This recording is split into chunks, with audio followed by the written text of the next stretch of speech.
மேஷம் ராசி. இந்த மாதம் உங்களுக்கு ஏற்ற தாழ்வுகள் நிறைந்ததாக இருக்கும். வேலையில் இருப்பவர்கள் அவசரமாகவும் பிஸியாகவும் இருக்க வேண்டிய மாதம் இது.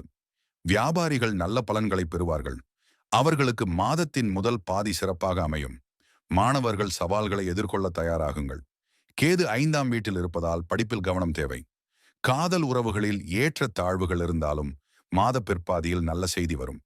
திருமணமானவர்களுக்கு 20ஆம் தேதிக்கு பிறகு சுக்கிரன் பெயர்ச்சியால் நிலைமை சீராகும். நிதி நிலைமை ஏற்ற இரக்கத்துடன் காணப்படும். உங்கள் செலவுக்கேற்ப வருமானமும் அதிகரிக்கும். ஆரோக்கியத்தில் நீங்கள் கவனமாக இருக்க வேண்டும். இல்லாவிட்டால் நோய்கள் தொந்தரவு செய்யலாம். குடும்ப வாழ்க்கை நன்றாக இருக்கும். கிரக நிலைகளை பார்த்தால் குரு பகவான் 4ஆம் தேதி வக்ர நிலையில் மிதுனத்தில் 3வது வீட்டிற்கு செல்கிறார். சனி 12ஆம் வீட்டிலும் ராகு 11ஆம் வீட்டிலும் கேது 5ஆம் வீட்டிலும் நிலைத்திருக்கிறார்கள். முக்கிய கிரகங்களான சூரியன், செவ்வாய், சுக்கிரன் அடுத்தடுத்து 9ஆம் வீட்டிற்கு பெயர்ச்சி அடைய உள்ளனர்.